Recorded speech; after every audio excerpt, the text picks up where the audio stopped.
Olá, me chamo Guilherme e este trabalho diz respeito ao projeto final do curso de Mineração de Dados Complexos ministrado pelo Instituto de Computação da Unicamp. Os integrantes deste grupo são Bruno Sanches Miguel, Guilherme Ribeiro Zucco, que sou eu, Rodolfo de Lima Gaspar e Vitor Henrique dos Santos. Na nossa agenda, faremos uma introdução, uma análise exploratória, a aplicação de baseline, a aplicação de demais métodos e uma conclusão. Em termos de introdução, falaremos sobre o objetivo de trabalho e os desafios. Em termos de objetivo, esse trabalho consiste em classificar corretamente os status dos contratos de uma empresa que comercializa seguros de viagem. Por se tratar de um problema binário, as variáveis de interesse claim podem assumir tanto o valor sim quanto o valor não. Em termos de desafio, a nossa base de dados original é muito desbalanceada, de tal modo que nós observamos a ocorrência de muitas observações com status não. Além disso, existem observações que apresentam features faltantes, ou seja, campos nulos, o que exige algum tipo de pré-processamento.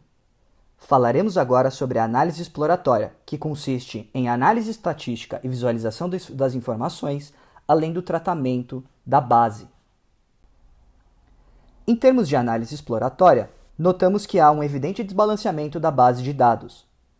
A nossa variável de interesse assume em 98,5% das vezes o valor não, ao passo que apenas 1,5% da base é composto por observações que assumiram o valor sim. Em termos de dados faltantes, notamos que apenas a variável gender, ou seja, o campo que diz respeito ao gênero, apresentou dados faltantes, ao passo que as demais variáveis do nosso dataset todas tiveram campos preenchidos. Se notarmos os gráficos de dispersão para as variáveis numéricas que compõem o nosso dataset, levando em consideração a legenda sim em laranja e não em azul, notaremos que não há uma correlação clara entre elas, o que nos sugere complementariedade nas variáveis que compõem esse dataset. Se fizermos um recorte da volumetria de apólices por tipo de produto, notaremos que o Bronze Plan foi justamente o produto mais comercializado pela empresa. Em termos de vendas líquidas e de comissionamento, o produto Two-Way Comprehensive Plan foi aquele que somou o maior volume de vendas líquidas, ao passo que o Rental Vehicle Access Insurance foi o produto que somou o maior valor de comissão. Olhando agora para vendas e comissão por destino, notamos que o maior volume de vendas estão concentrados majoritariamente na Ásia, sobretudo em Singapura, da onde a empresa é, nos Estados Unidos e Oceania. O mesmo vale para comissionamento. Podemos notar que Estados Unidos, Oceania e Ásia são os lugares que também apresentam grandes volumes de comissão.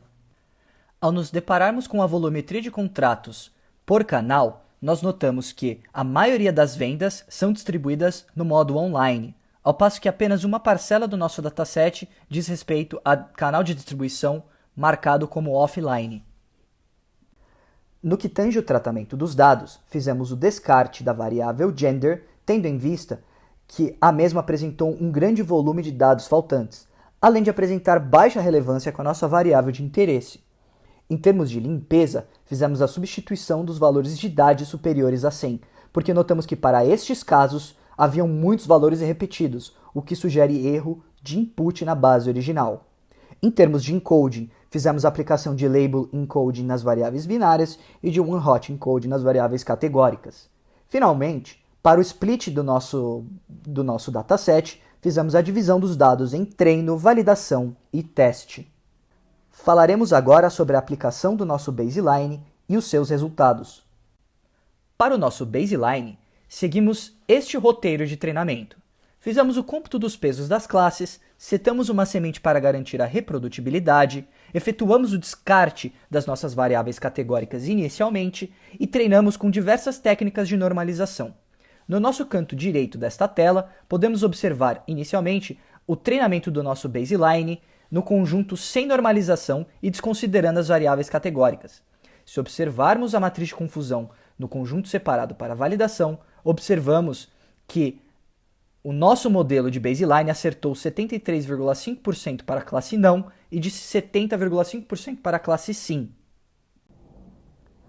Além da aplicação do nosso baseline no dataset sem normalização e desconsiderando as variáveis categóricas conforme falado anteriormente, também fizemos a aplicação do nosso baseline no dataset com diferentes tipos de normalização e, por fim, a aplicação do nosso dataset com standard scaling e considerando as variáveis categóricas. Podemos notar que, ao considerarmos as variáveis categóricas, o modelo passou a apresentar resultados ligeiramente superiores. Abordaremos agora sobre a aplicação de outros métodos e seus resultados. Falando ainda sobre regressão logística, seguimos o seguinte roteiro. Fizemos o cômputo dos pesos das classes, setamos uma semente para garantir a reprodutibilidade e fizemos o tuning dos hiperparâmetros por meio do grid search. Em nosso grid, testamos valores distintos de penalidade e custo, além de fazermos uso de duas validações cruzadas. No lado direito da nossa tela, podemos observar os resultados, com a parte inferior apresentando uma matriz de confusão.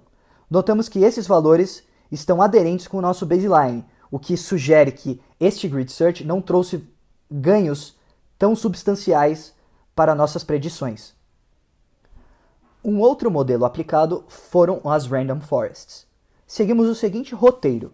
Fizemos o cômputo dos pesos das classes, setamos uma semente para garantir a reprodutibilidade e efetuamos o tuning dos hiperparâmetros por meio de grid search. Em nosso grid, testamos dois critérios distintos, além de variarmos a profundidade e o número das árvores testadas. Também fizemos uso de duas validações cruzadas. Aqui, podemos notar os resultados auferidos no conjunto separado para validação do treinamento da nossa Random Forest em datasets com diferentes tipos de normalização. Notamos, portanto, que não houveram grandes distinções nos resultados auferidos para cada tipo de treinamento distinto. Além das Random Forests, também treinamos as SVMs. Como roteiro de treinamento, fizemos uso do cômputo dos pesos das classes, setamos uma semente para garantir reprodutibilidade e fizemos o tuning dos hiperparâmetros por meio de grid search. Além disso, tivemos de fazer o descarte das variáveis destination e product name, por motivos de performance e pelo aumento da dimensionalidade dos dados. Em nosso grid, treinamos as nossas SVMs com dois tipos diferentes de kernel, o RBF e o linear, além de variarmos o custo e a variável gama. Além disso, também fizemos uso de duas validações cruzadas. Nesta tela, observamos os resultados auferidos no conjunto separado para validação. Pudemos observar que não houve grande distinção de performance para os kernels linear e RBF. Em termos de rede neural, seguimos o seguinte roteiro de treinamento. Fizemos o cômputo dos pesos das classes, também setamos uma semente para garantir a reprodutibilidade e, além disso, fizemos uso de um tamanho de batch de 54 observações, além de adicionarmos uma camada de batch normalization e de dropout com taxa de 20%. No canto direito da nossa tela, podemos observar grande volatilidade tanto na curva loss quanto na nossa acurácia. Além disso, a nossa matriz de confusão testada no conjunto separado para validação apresentou resultados inferiores até mesmo quando comparado com o nosso baseline. Tendo em vista o desbalanceamento das variáveis de interesse no nosso dataset original, nós optamos por conduzir uma técnica de oversampling. A técnica utilizada foi a SMOLT, própria para dados com variáveis categóricas. A nossa estratégia de amostragem foi de 10% e o número de vizinhos utilizados para a geração de dados sintéticos foi de 15%. Desta forma, nós podemos observar que a nossa classe minoritária, que antes representava 1,5%, passou a representar 9,1% do nosso conjunto separado para treinamento. Tal fato pode ser notado nesta tela, em que comparamos o conjunto original e o conjunto depois com a técnica de oversampling. Para este novo conjunto de dados feito por meio de SMOLT, rodamos uma regressão logística, uma random forest e uma rede neural, conforme podemos observar nesta tela. Tanto regressão logística quanto random forest foram submetidas a grid search.